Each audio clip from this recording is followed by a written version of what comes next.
के साथ स्वागत करेगा।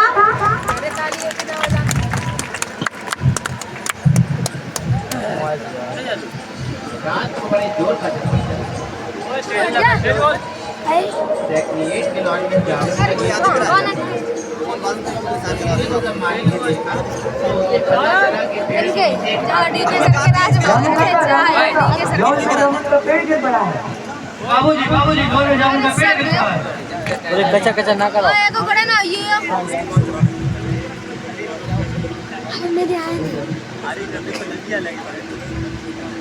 बेचारा जामुन का पेड़ इतना फलदार था। इसके कितने रसीले जामुन थे? हाँ सही कहते हो भाई। मैं तो फलों के मौसम में यहाँ से झोली भर के ले जाया करता था और मैं इसको बड़ी चाव से खाता था। बच्चे होते थे। हाँ ये आदमी पता नहीं जिंदा भी होगा कि मर गया।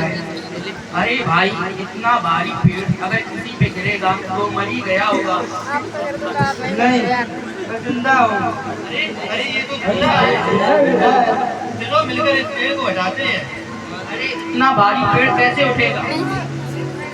अगर सेक्रेटरी साहब हुक्म दे तो 15-20 आदमी लगाकर उठवा देंगे। तुम सही कह रहे हो।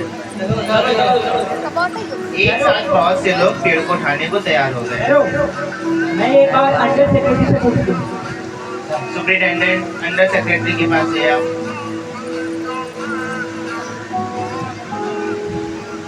अंडर सेक्रेटरी डिप्टी सेक्रेटरी के पास, डिप्टी सेक्रेटरी ज्वाइंट सेक्रेटरी के पास, ज्वाइंट सेक्रेटरी चीफ सेक्रेटरी के पास, चीफ सेक्रेटरी मिनिस्टर के पास से आप।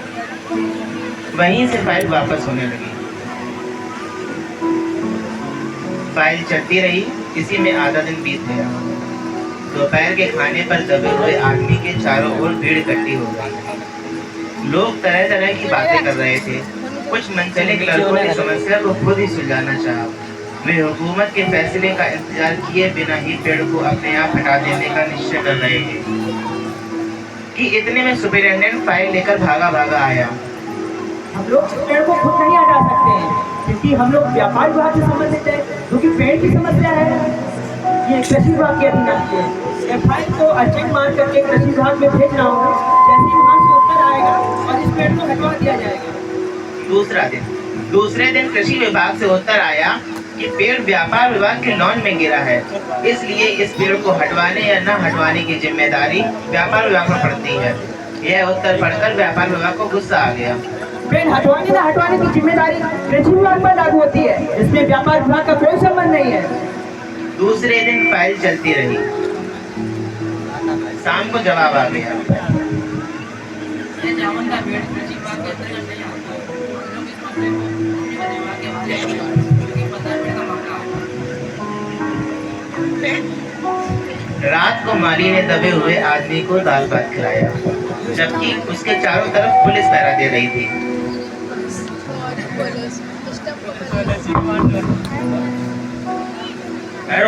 तुम इसे खाना खिलाकर कानून को अपने आप में नहीं ले सकते। मगर एक पुलिस कांस्टेबल को दया आ जाती है। अरे खिला लेने दो। माली ने दबे हुए आदमी से कहता है,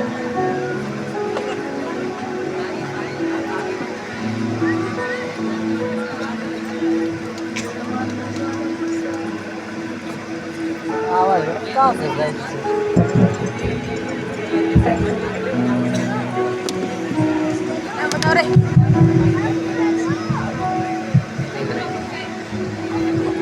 दबे हुए आदमी माली से कहता है,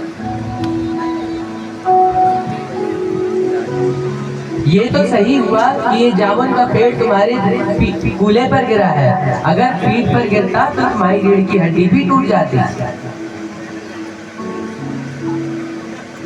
क्या तुम्हारा कोई वारिस है? अगर हो तो मुझे बता दो, मैं उसको खबर कर देता हूँ।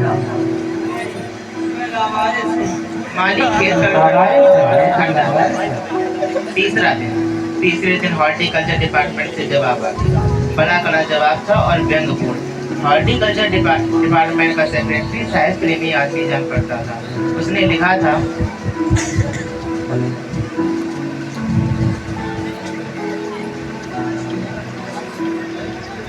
आश्चर्य है कि इस समय जब सरकार पेड़ लगाओ और पेड़ स्कीम बड़े ऊंचे स्तर पर चला रही है, क्योंकि हमारे देश में ऐसे ऑफिसर मौजूद हैं जो पेड़ को काटने की बात कर रहे हैं, वो भी एक फलदार पेड़ को, वो भी एक जामुन के पेड़ को, जिसके फल जनता बड़े चाव से खाती है। हमारा विभाग इस पेड़ को काटने की अनुमति नहीं दे सकता। अरे अब क्या किया जाए? अगर पेड़ नहीं काटा जा सकता है तो इस आदमी को ही काट कर बाहर निकाल लेते हैं। ये देखो, अगर इस आदमी को बीच में से काटा जाए तो आधा आदमी इधर से और आधा आदमी उधर से बाहर निकल आएगा और पेड़ भी वही का वही रहेगा। ये सही कहता है। हाँ ये सही कहता है, लेकिन इससे तो मैं मर जाऊंगा। हाँ ये मर जाएगा। अरे आप नहीं जानते, हमारे मेडिकल डिपार्टमेंट ने इतनी उन्नति कर ली है कि इसको प्लास्टिक सर्जरी से दोबारा से जोड़ा जा सकता है। इस बार फाइल को मेडिकल डिपार्टमेंट में भेज दिया गया।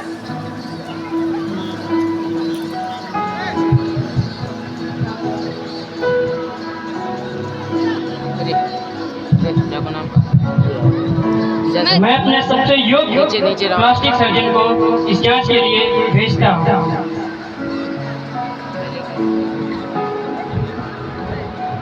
सर्जन ने दबे हुए आदमी को अच्छी तरह टटोला, उसका श्वास देखा, खून का दबाव देखा, नाड़ी की गति को परखा, सिर और फेफड़े की जांच की और रिपोर्ट भेज देता है।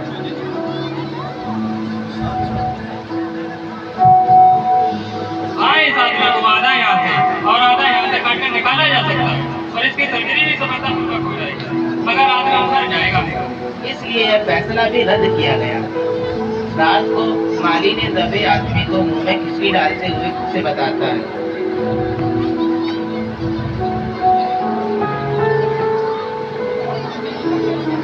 तुम्हारी फाइल अब बहुत आगे बढ़ चुकी है, उम्मीद है जल्दी फैसला आ जाएगा।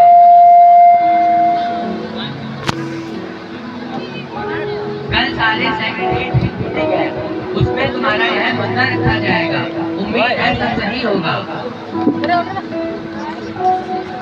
यह तो माना कि तुम तगाफुल ना करोगे, लेकिन यह तो माना कि तुम तगाफुल ना करोगे, लेकिन बात हो जाएंगे हम तुम्हें खबर होगा। अरे क्या तुम शायर हो? बस फिर क्या था। ये दबा हुआ आदमी तो शायर है। अरे ये दबा हुआ आदमी तो शायर है। अरे दबा हुआ आदमी तो शायर है।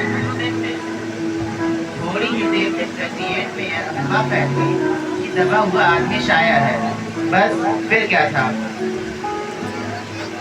इसकी चर्चा शहर में भी फैल गई और शाम तक गली गली से शायर जमा होने शुरू हो गए। सेक्रेटरिएट की लॉन भांति भांति की कवियों से भर गया और दबे हुए आदमी के चारों ओर कवि सम्मेलन का वातावरण उत्पन्न हो गया।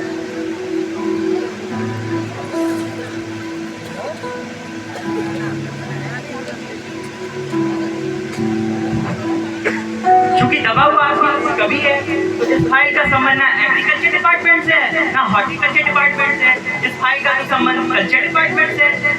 तो मैं कल्चर डिपार्टमेंट से अनुरोध करूंगा कि जल्दी फैसला करके इस बेचारे अभागे कवि को इस फलदार पेड़ से छुटकारा दिलाएं। फाइल अब कल्चरल डिपार्टमेंट जाती है। फाइल कल्चरल डिपार्टमेंट के अनेक विभागों से गुजरती हुई साहित्य अकादमी के सेक्रेटरी के पास पहुंची। बेचारा सेक्रेटरी उसी समय अपनी गाड़ी में सवार होकर सेक्रेटरीट पहुंचा और दबे हुए आदमी का इंटरव्यू लेने लगा। क्या तुम कवि हो? किस उपनाम से शोभित हो? ओस? क्या तुम वही ओस हो जिसका गद्य संग्रह ओस के फूल अभी हाल ही में प्रकाशित हुआ है? क्या तुम हमारी साहित्य अकादमी के मेंबर हो? आश्चर्य है, इतना बड़ा कवि और हमारी अकेडमी का मेंबर नहीं। उफ, कैसी भूल हो गई हमसे। इतना बड़ा कवि और कैसी अंधेरी गुमनामी में दबा पड़ा है। गुमनामी में नहीं, अभी तो मैं इस पेड़ की जगह पड़ा हूँ, मुझे यहाँ से निकालो। अभी बंदोबस्त करता हूँ।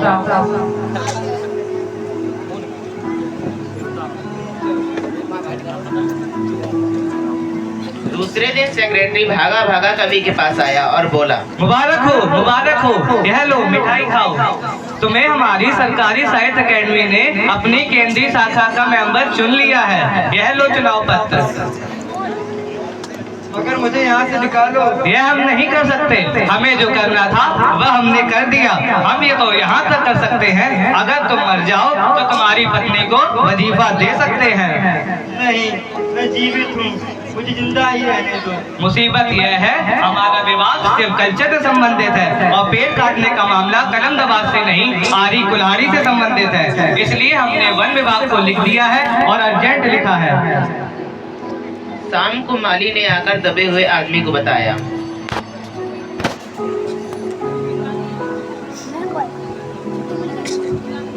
तुम्हारी फाइल अब वन विभाग पहुंच चुकी है। कल वन विभाग के आदमी आकर इस पेड़ को हटवा देंगे और तुम बच जाओगे। माली बहुत खुश था। दबे हुए आदमी का स्वास्थ्य जवाब दे रहा था, मगर वह किसी न किसी तरह अपने जीवन के लिए लड़ा जा रहा था। दूसरे दिन जब फॉरेस्ट डिपार्टमेंट के आदमी आधी कुल्हाड़ी लेकर पहुंचे तो उनको पेड़ काटने से रोक दिया गया।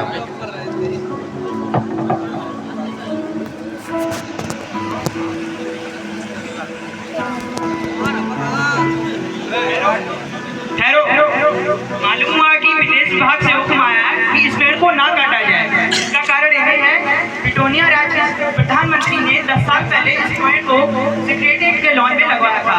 अब अगर यह पेड़ काटा गया तो इस बात का काफी अंदेशा होगा कि ब्रिटानिया सरकार से हमारे संबंध हमेशा के लिए बिगड़ जाएंगे। मगर एक व्यक्ति की जान का सवाल है और यह भी तो समझिए दूसरी और दो राज्यों के संबंधों का सवाल है। आप यह तो समझिए कि ब्रिटानिया सरकार हमारी कितनी मदद करती है। क्या उनकी मित्रता के खातिर हम एक इंसान का बलिदान नहीं दे सकते हैं? हमारे हिसाब से कवि को मर जाना चाहिए। हाँ तुम सही कहते हो, बेचारे कवि को मर ही जाना चाहिए। अंडर सेक्रेटरी ने सुपरिटेंडेंट को बताया। आज सवेरे प्रधानमंत्री अपने दौरे से वापस आ गए हैं। आज 4 बजे विदेश विभाग इस पेड़ की फाइल को उनके सामने पेश करेगा और जो फैसला देंगे वही सबको स्वीकार होगा।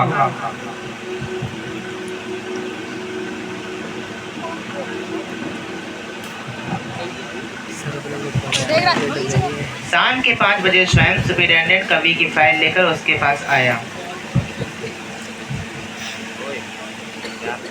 सुनते हो, प्रधानमंत्री जी ने पेड़ कटवाने का हुक्म दे दिया। कल तक पेड़ कटवा दिया जाएगा और तुम इस संकट से छुटकारा पालोगे। सुनते हो, आज तुम्हारी फाइल पूर्ण हो गई है और प्रधानमंत्री जी ने सारी घटना की जिम्मेदारी अपने से ले ली है। मगर कवि का हाथ ठंडा था। आंखों की पुतलियां निर्जीव और चींटियों की लंबी कतार उसके मुंह में जा रही थी। उसके जीवन की फाइल भी फोड़ हो चुकी थी।